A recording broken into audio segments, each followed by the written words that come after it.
Hello everyone, सभी प्यारे दोस्तों को नमस्कार, जय हिंद। आज के इस वीडियो में अपन चर्चा करने वाले हैं आरपीएफ वैकेंसी 2026 के ऊपर। आप सभी की काफ़ी ज़्यादा क्वेरीज आ रही थी, सर आरपीएफ की वैकेंसी क्या 2026 में आएगी क्या? तो इसका रिप्लाई यही है कि आरपीएफ की वैकेंसी 2026 में देखने को मिलेगी। वैकेंसी जरूर भी 5500 प्लस पदों पर ये वैकेंसी आएगी, यानी 5500 प्लस पदों पर ये वैकेंसी आने वाली है आरपीएफ की वैकेंसी। इसकी संपूर्ण डिटेल्स अपन इस वीडियो में जानेंगे, है ना। और आरपीएफ के अगर आपको प्रीवियसली 30 पेपर का सेट चाहिए तो जयपुर क्लासेज नाम से हमने ऐप बनवा रखा है। मैंने मोबाइल स्क्रीन पे ये नंबर भी दे रखे हैं, इन पे आप मैसेज मेरे को कर सकते हो। 30 पेपर सेट आपको मिलेंगे मात्र 30 रुपए में। आरपीएफ के प्रीवियसली पेपर सेट मिल जाएंगे, आपकी तैयारी बेहतर हो जाएगी अगर आप ये प्रीवियसली सेट भी लेते हो तो। 5500 प्लस पदों पर ये वैकेंसी आने वाली है। लेकिन अब की बार इसमें क्या बदलाव हो सकते हैं? देखो, आरपीएफ में अब की बार जो मेजर जो बदलाव होंगे वो ये होगा कि ये जो 5500 प्लस पदों की वैकेंसी आएगी इसको एसएससी के द्वारा करवाया जाएगा। इनसे पहले जो वैकेंसी थी वो खुद रेलवे करवाती थी, आरआरबी बोर्ड के द्वारा वैकेंसी करवाई जाती थी। तो अब की बार जो ये वैकेंसी होने वाली है इसको एसएससी के द्वारा करवाया जाएगा। और इसके फिजिकल का जो मेजरमेंट है उस फिजिकल मेजरमेंट में भी कुछ बदलाव किए गए हैं। जैसे हाइट में थोड़ा सा बदलाव किया गया है। पहले इसमें हाइट का जो मेजरमेंट था वो कम था, अब की बार इसमें हाइट बढ़ाई गई है। 5500 प्लस पदों पर ये वैकेंसी आएगी, एसएससी इस वैकेंसी को करवाएगी। अब ये अपने को बाद में पता चलेगा कि जैसे जीडी के साथ में ये वैकेंसी आती है ये वैकेंसी अलग से निकालती है। तो मुझे तो जहां तक लगता है, जहां तक मेरा पर्सनल एक्सपीरियंस है, कि एसएससी इस वैकेंसी को है जीडी के तहत करवाएगी। जीडी के तहत कैसे करवाएगी? जैसे जीडी में पहले ही 7-8 अर्धसैनिक बलों की वैकेंसी होती है, लेकिन एसएससी ही दिल्ली पुलिस को करवाती है, लेकिन दिल्ली पुलिस को जीडी के साथ में नहीं करवाती है। जो अर्धसैनिक बलों की वैकेंसी होती है ना उसके साथ में दिल्ली पुलिस को नहीं करवाती है। तो या तो एसएससी केवल और केवल आरपीएफ को करवाएगी या एसएससी जीडी के साथ में इस वैकेंसी को जोड़ देगी। तो मेरा जहां तक मानना है, जहां तक या तो जीडी के साथ करवाएगी या अलग से वैकेंसी, जैसे दिल्ली पुलिस वैकेंसी करवाती है वैसे सेपरेट अलग से इस वैकेंसी को है करवाया जाएगा। टोटल पोस्ट कितनी रहेगी? टोटल पोस्ट 5500 प्लस रहेगी। फॉर्म कब तक भरे जाएंगे? देखो, इसके फॉर्म है ना वो जुलाई से लेके जुलाई अगस्त के मंथ में इसके फॉर्म में भराए जाएंगे। काफ़ी ये भी कह रहे हैं, काफ़ी जो यूट्यूब पर पढ़ाते हैं वो कह रहे हैं कि भाई मार्च में भरे जाएंगे, अप्रैल में भरे जाएंगे, लेकिन नहीं आएंगे इससे पहले वैकेंसी। देख लेना, जुलाई अगस्त तक ये वैकेंसी जाएगी। और एसएससी की एक चीज और होती है, एसएससी वैकेंसी को बहुत फास्ट करवाती है। एग्जाम के लिए 4 से 5 महीने का टाइम ही मिलेगा। तैयारी आपको अभी से करनी पड़ेगी, तैयारी आपको अभी से ही इसकी तैयारी करनी पड़ेगी। आरपीएफ की नई वैकेंसी को एसएससी के द्वारा करवाया जाएगा, एसएससी के द्वारा इस वैकेंसी को भरवाया जाएगा। कौन कौन इसमें फॉर्म भर सकेंगे अभी अपन देख लेंगे। आयु का क्राइटेरिया क्या रहेगा, योग्यता क्या रहेगी, और साथ में ही एसएससी के साथ ये भर्ती आएगी। तो इसमें चेंजमेंट है वो क्या क्या होंगे। इसमें फॉर्म भरने के लिए केवल और केवल जो योग्यता रहेगी वो 10वीं पास योग्यता रहेगी। 10वीं पास के अलावा आपको और कुछ भी नहीं चाहिए। कोई कंप्यूटर डिप्लोमा नहीं चाहिए, कोई आईटीआई नहीं चाहिए, कोई भी एक्स्ट्रा क्वालिफिकेशन कुछ भी नहीं चाहिए। केवल और केवल इसमें आपको 10वीं पास चाहिए। इस वैकेंसी में फॉर्म भरने के लिए आपकी जो योग्यता है वो केवल 10वीं पास चाहिए। आयु का क्राइटेरिया इसमें 18 से 23 वर्ष है। कितना है आयु का क्राइटेरिया? 18 से 23 वर्ष आयु का क्राइटेरिया है। लेकिन यदि गवर्नमेंट चाहती है तो आयु का क्राइटेरिया 18 से 25 भी इसमें हो सकता है।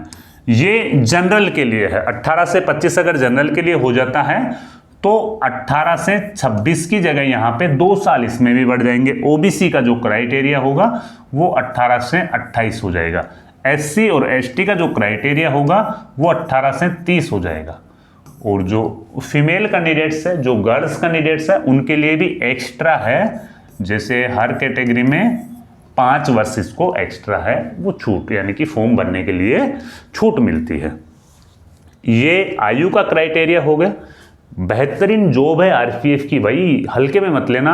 बेहतरीन कंपटीशन रहता है और बेहतरीन जॉब भी है आरपीएफ की। सेंटर के अकॉर्डिंग आती है तो बेहतरीन जॉब आप मान सकते हो इसे। इसमें जो चयन की प्रक्रिया होती है ना, वो एग्जाम के आधार पर, आपका सीबीटी टेस्ट होगा, कंप्यूटर बेस्ड टेस्ट होगा, उसके आधार पर इसमें चयन होता है। प्रीवियसली 30 पेपर प्रोवाइड करवाएंगे हम आपको, प्रीवियसली 30 पेपर 30 रुपए में प्रोवाइड करवाएंगे। सोचो कितना कंटेंट आपके पास में आ जाएगा, कितना अच्छा और कितना ज़्यादा कंटेंट आपके पास में आ जाएगा। तो एक बार प्रीवियसली पेपर जरूर भी देख लेना भाई। जयपुर क्लासेज नाम से हमारा ऐप है, उसे आप डाउनलोड कर लेना।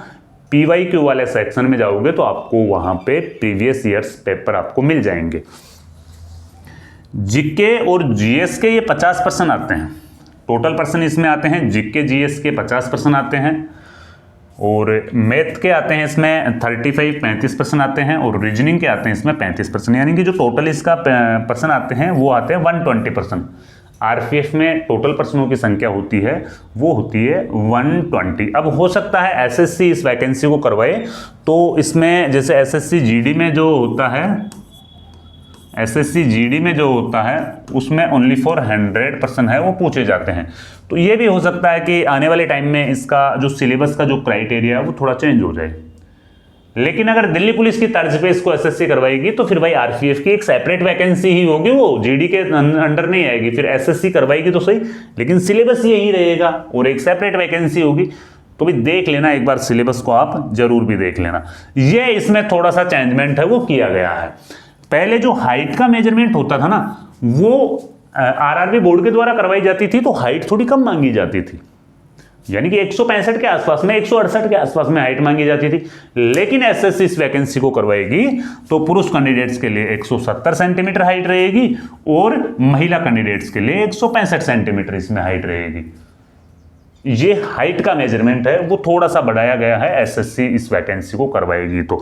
चेस्ट नॉर्मल जो सीना होता है आपका वो 80 to 85 होना चाहिए और फीमेल्स के लिए सीना है वो यहाँ पे लागू नहीं होता है। रनिंग है ना वो इसमें करवाई जाती है। जैसे आप एग्जाम आपकी होती है, एग्जाम आप पास कर ले तो एग्जाम पास करने के बाद में आपका रिजल्ट आता है, रिजल्ट के बाद में आपका होता है फिजिकल। और फिजिकल में देखो अलग अलग स्टैंडर्ड है। ये पुरुष कैंडिडेट्स के लिए 1600 मीटर है और महिला कैंडिडेट्स के लिए 800 मीटर है। पुरुष कैंडिडेट्स को 1600 मीटर के लिए 5 मिनट 45 सेकंड का टाइम दिया जा रहा, महिला कैंडिडेट्स को 800 मिनट के लिए 3 मिनट 40 सेकंड का टाइम दिया जा रहा। 5 मिनट 45 सेकंड और 3 मिनट 40 सेकंड का टाइम है वो दिया जा रहा।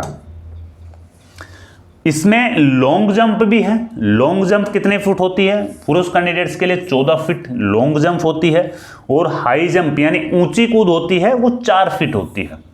14 फीट लंबी कूद, 4 फीट ऊंची कूद।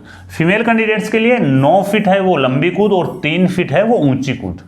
रनिंग देखो पहले तो शरीर का मेजरमेंट होता है, हाइट आपकी मापी जाएगी, चेस्ट आपका मापा जाएगा, फिर आपसे रनिंग करवाई जाएगी।